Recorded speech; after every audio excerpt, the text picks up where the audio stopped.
ജീവനെടുക്കുന്ന കേന്ദ്രങ്ങളായി സർക്കാർ ആശുപത്രികൾ മാറിയെന്ന് കെ.സി. വേണുഗോപാൽ എം.പി.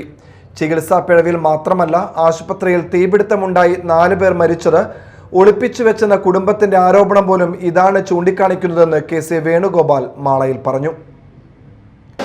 ഇന്ന് രാവിലെ പത്രം നോക്കിയപ്പോൾ ടെലിവിഷനിൽ കാണുന്ന വാർത്ത പത്രമല്ല, ടെലിവിഷനിൽ കണ്ട വാർത്ത തിരുവനന്തപുരം മെഡിക്കൽ കോളേജിൽ തീപിടുത്തമുണ്ടായിട്ട് 4 പേർ മരിച്ചു എന്ന് ഫാമിലി പറയുന്നു. തീപിടുത്തമുണ്ടായ ദിവസങ്ങൾക്ക് മുമ്പാണ്. ഒളിപ്പിച്ചു വെച്ചിരിക്കുകയായിരുന്നു സർക്കാർ എന്നാണ് കുടുംബം പറയുന്നത്.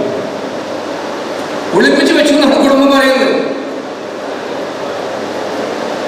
തിരുവനന്തപുരം മെഡിക്കൽ കോളേജിൽ, കോഴിക്കോട്, വയനാട്, തൃശ്ശൂരിൽ,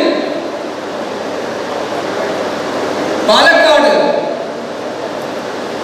ജനങ്ങളുടെ ജീവൻ രക്ഷിക്കേണ്ട സർക്കാർ ആശുപത്രികൾ ആളെ കൊല്ലുന്ന കേന്ദ്രങ്ങളാക്കി മാറ്റിയതാണോ 5 കൊല്ലക്കാലത്തെ നിങ്ങളുടെ നേട്ടം? സർക്കാർ ആശുപത്രികളാണ് ഇന്ന് ഏറ്റവും ചിലവുള്ള കാര്യമായിട്ട്, ഏറ്റവും പ്രയാസമുള്ള കാര്യമാണ് ജനങ്ങൾ കാണുന്നത്. ആശുപത്രിയിലെ ചികിത്സാ ചെലവുകളാണ്, ആശുപത്രി പ്രവേശനമാണ്.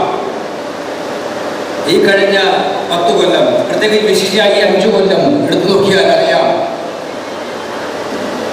ജനങ്ങളെ രക്ഷിക്കേണ്ട, ജീവൻ രക്ഷിക്കേണ്ട കേന്ദ്രങ്ങൾ ജീവനെ ഇല്ലാതാക്കുന്ന കേന്ദ്രങ്ങളാക്കി മാറ്റുകയാണ് ഈ സർക്കാർ ചെയ്യുന്നത്.